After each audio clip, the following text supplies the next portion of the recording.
everybody, my name is Elle. Welcome. Today I want to have a little chat with you guys about project panning, namely what is it and why bother doing it. It's a question I get asked quite often because a lot of people are unsure what project panning is and what's the point of it all. So a project pan is the name given to what I like to consider a makeup game.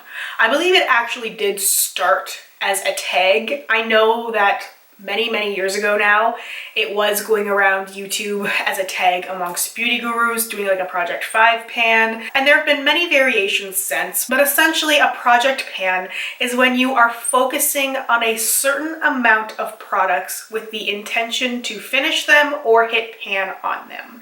Some people do a lot of projects and some people do just a few projects. It can be a way to concentrate on using up makeup if you happen to have a lot of it. It can be viewed many different ways. Some people project pan as a way to avoid purchasing new things.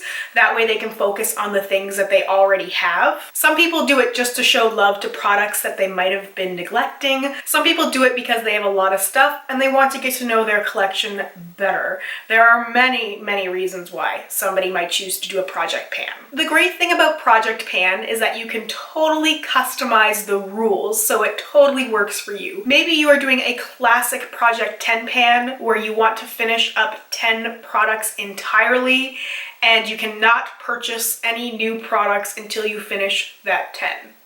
Maybe you have a 3 out 1 in system, so you have to pan 3 of one type of product before you buy a new one. So say you have to finish 3 foundations before you buy one new one. Some people assign themselves points. Some people keep track of the dollar amount like I did last year with Reverse Rouge. So it wasn't just for one project, but just overall counting my empties to see how much I was finishing up monthly, and I was definitely encouraged to pan more products so that I would finish more things to try and reach that $1,000 mark to reverse my rouge status.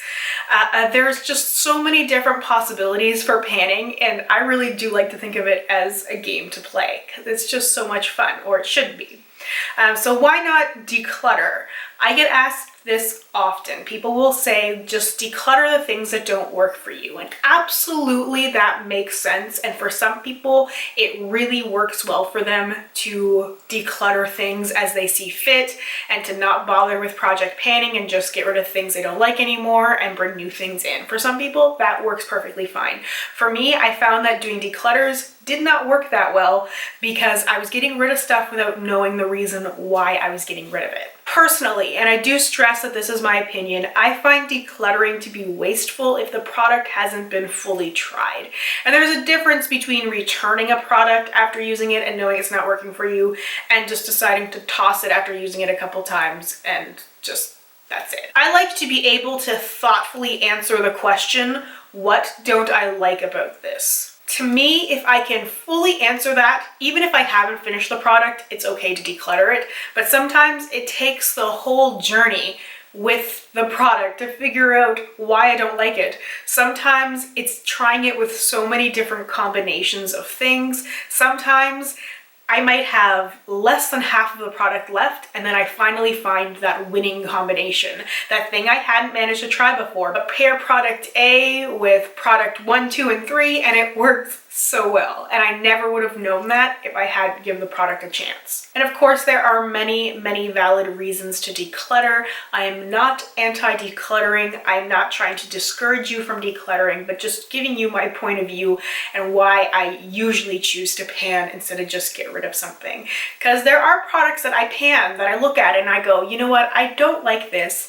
I know I won't repurchase this, but it's an okay product that I can use. And if I can get a month, 3 months, even 5 months use out of that product, then that saves me money in the long run. And that's something that I do concern myself with, but also in relation to the stuff that I have, because I also have accumulated a lot of stuff over the last couple of years. So I want to use that stuff and not just toss it as well.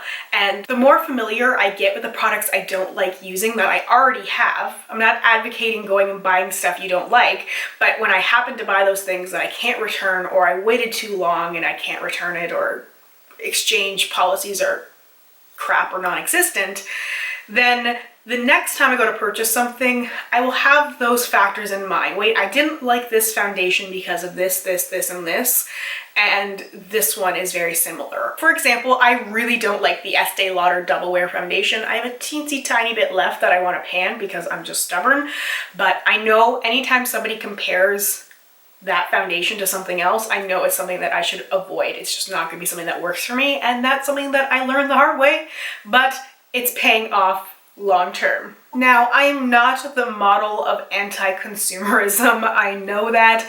I try hard to advocate for smarter choices, and that's all I'm trying to do for myself. I'm not giving up purchasing makeup entirely, and I do make bad choices every now and then. But because of panning, I am more familiar with my preferences, so even in those spur of the moment times when I just can't resist the impulse, I rarely purchase something that I end up disliking anymore, just because I know so many different products and ingredients and formulas and packaging things that I like and dislike. So it's really helped me, even when those times when I end up spending more money than I should, I don't buy things that I don't end up using or don't end up liking. That to me is very important, because then I'm not just setting money on fire. I'm actually enjoying the products and they are fitting in well with the things that I already have and the things that I like and my preferences and my needs. Another amazing thing about panning is all of the tips and tricks you pick up along the way.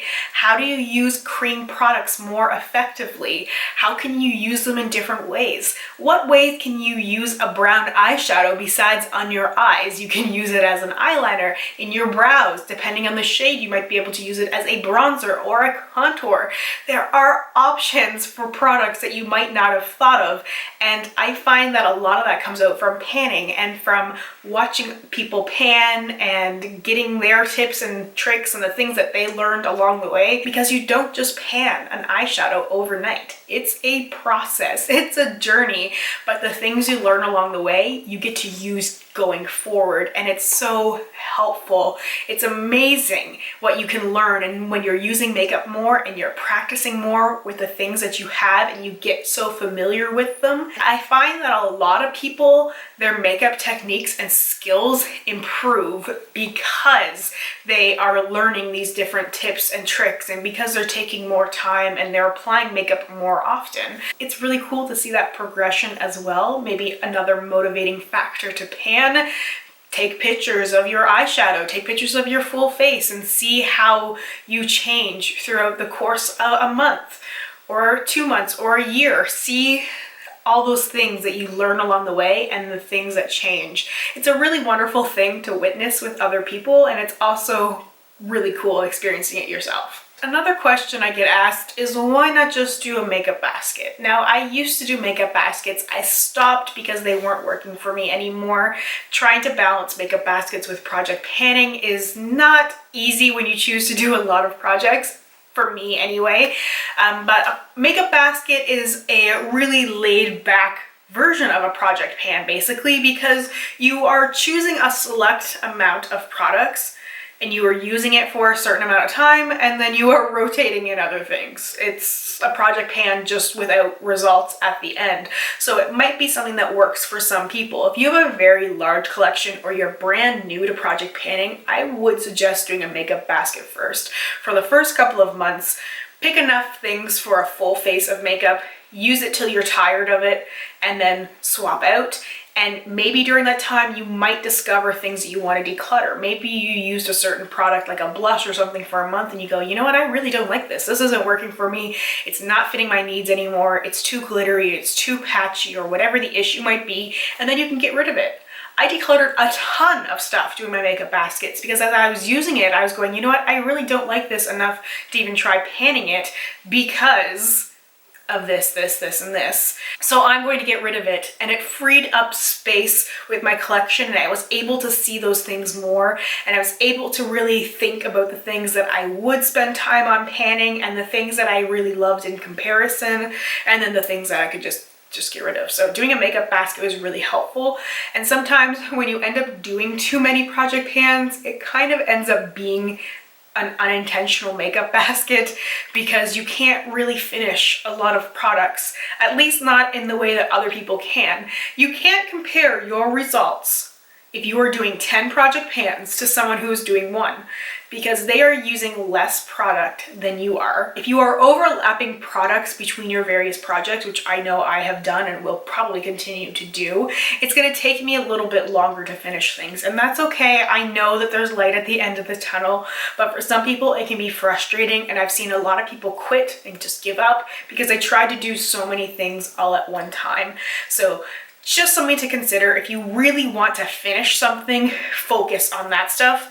Don't try and do everything. It's just going to take way too long, and you're probably going to end up giving up because you're not seeing reward by having products finished. You're not seeing empty things. You're not even seeing pan because, I mean, hitting pan on blush takes so long and so much patience. And if you're rotating through, it's fantastic, but if you are trying to hit pan or finish, you just gotta focus on that, and then you will see results. And the last thing I want to mention is that panning is fun, or it should be. It's not world's greatest panner. This is not a competition. Evaluate your goals individually and don't compare yourself to other people. I know it's easier said than done, but you have to look at yourself, look at what you want to accomplish, look what you want to do with your makeup, and don't look at the people around you and look at what they are doing. You can pull inspiration from them, you can learn from them, but don't get frustrated and angry because somebody finished a foundation 2 months before you did. People use products differently. No two people are going to use an eyeshadow in the exact same way and finish it at the exact same time, because everybody picks up product on their brushes differently. People have different brushes, people have different makeup preferences. So just remember to look at yourself, look at what you want to accomplish, focus on you first. And remember, it's okay if panning is not an option for you. If it's not something you think would work, if you don't want to do it, that's totally fine. Do whatever works for you. Don't do it because somebody else is telling you to do it, because that never works. Never ever works. So just do panning because you want to do it, and take time to reflect as you need to. If you need to stop a project because it's not working for you, stop. Seriously, stop. There is no such thing as a failed project, in my opinion. No matter what, you've learned something. If you stop after 2 days, you are gonna know why you stopped. You're gonna know project panning isn't for me. I'm gonna try this instead. You still learned something. Even if you make it to the end of the deadline you set and you didn't finish every single product, you still did a fantastic job. You still did a lot. You still accomplished a lot. I think that's really important to remember, because a lot of people like to focus on failure. They like to focus on the things that didn't work instead of the things that did work. And I really just want to encourage people to think about those good things, to think about the things that they learned from panning and the things that they learned about themselves and their makeup collection along the way. Whatever it is, it's all good. So anyway, let me know if you have any questions, comments, or concerns. If there's anything I can do to help you along your panning journey, I would be more than happy to do so. I've been panning for a few years, so I've got a little bit of knowledge under my belt. So if you need any guidance, feel free to hit me up anytime. Thank you so much for watching and for hanging out with me today, and I hope we get a chance to chat soon. Bye for now, and happy panning.